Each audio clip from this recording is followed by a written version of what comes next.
Nate Shaw, Brooklyn Music Factory. How are you? Welcome back. Thank you for watching this video. I've been getting tons of great feedback from parents and musicians at the factory, letting me know what they enjoy about them, how they're helpful. So if you've got something you want to see, let me know. Just track me down in the halls of the factory and I'm happy to shoot a video on whatever is most beneficial to you. So today's video is going to be a brief one, and it's going to talk about what makes a good music lesson. Again, not specific to the factory, but just any music lesson. When you sign your child up for a piano lesson, what are you actually signing them up for? Okay, doesn't matter if it's a Suzuki piano lesson, doesn't matter if it's a music together class.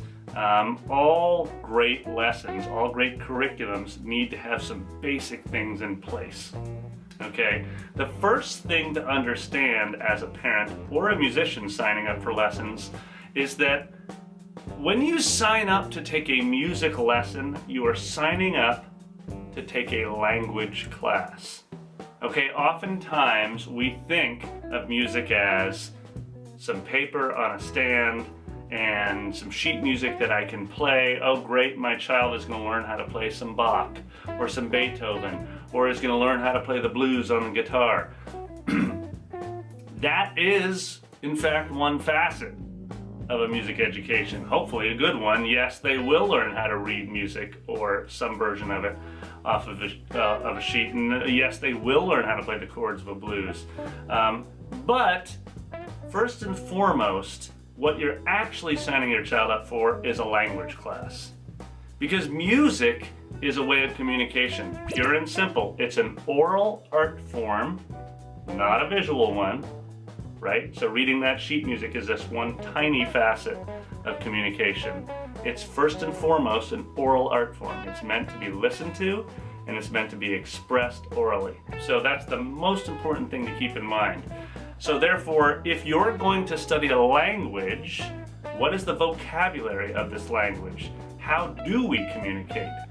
At the Brooklyn Music Factory, we think about it in terms of 3 columns of knowledge. Melody, harmony, and rhythm. We often refer to rhythm as groove, but melody, harmony, and rhythm. Melody is individual notes moving up or down or staying the same. Mary had a little lamb, that's a melody. Harmony is a combination of 2, 3, 4 notes played at the same time. So oftentimes we think of harmony as chords, right? So there are chords that are accompanying the melody. And then when you play these or organize these in an interesting fashion, different lengths of notes within a melody can create rhythms. So when we look at a student who enters the factory, they always enter with some amount of musical knowledge, right? Everybody, doesn't matter if they're 4 years old or 64, they come into the factory having listened to thousands of melodies, having heard thousands of chords, and having spent their entire life moving in some kind of rhythmic fashion, right? Everybody has some kind of groove. Now, the challenge for a teacher or for a curriculum is to assess how much melody they understand, how strong their ears are when it comes to listening and recognizing melodies, chords, and rhythms, right? So the very first thing we do when we have a student that comes in, the very first thing we do when a student enters the factory is we do a whole lot of ear training, right? And a whole lot of ear assessing. And we figure out that actually this 6-year-old seems to have a fairly good grasp of melodies. They can sing back a melody. They can pluck the melody back on the piano. They can maybe even play a melody on a guitar right away. But their knowledge of chords, not at all. They can't even hear that a chord's changing yet. So their column of knowledge and melody is up here, but in harmony, way down here. And they might have a really strong sense of groove, right? They might have no problem playing rhythms back to us. They might have no problem playing games that we like to play, like Rhythm Song Scribe, where they have to transcribe, listen, and write out whole notes, half notes, and quarter notes, combinations of those.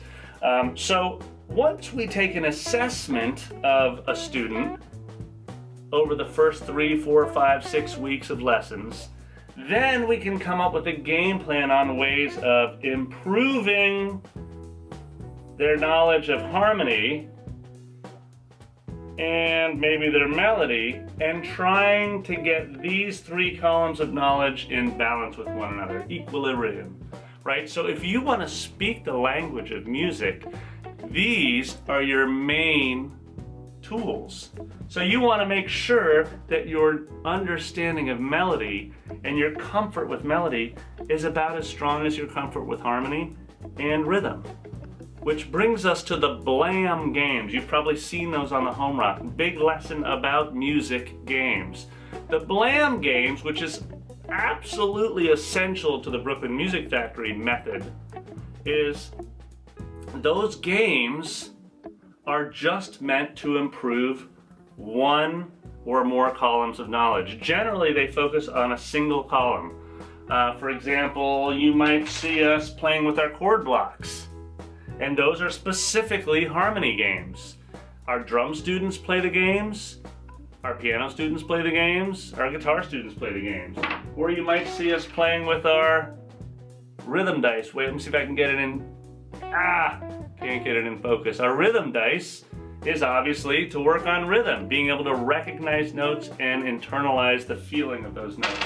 So we have dozens and dozens of games that just focus on nurturing specific columns. So oftentimes parents will ask me, I don't understand, why is my drum student sitting at the piano repeating melodies back to the teacher?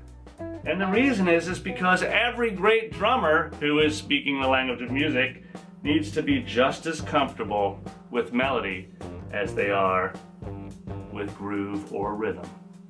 Okay, so at the end, or not at the end, but mid-year, you're going to receive something, if you're enrolled in the Brooklyn Music Factory, called a Student Achievement Report. The Student Achievement Report is meant to show you measurements of these columns of knowledge and how fluent the student is getting in the language of music. So you'll see on that Student Achievement Report things like harmony, what chords they can already recognize, what chord progressions, melody, how well they're being able to recognize intervals or distances between 2 notes, or groove, what notes are they comfortable listening to, recognizing, writing down, or playing back. 16th notes, 8th notes, quarter notes, half notes. So the Student Achievement Report is our way of assessing our students year after year and making sure that they level up through those big lesson about music games, those blam games that improve fluency. All in all, that's basically it. When you sign up for a music lesson, you are signing up for a language class. And at the Brooklyn Music Factory, you should feel like your child is becoming more and more fluent in the language, and the way that you can gauge if that's so is whether or not they are playing gigs where they have to communicate in the language with other students and faculty. So, there it is, in a nutshell. Sorry if that was too long a video, but obviously it's important for you to understand when you enter the halls of BMF.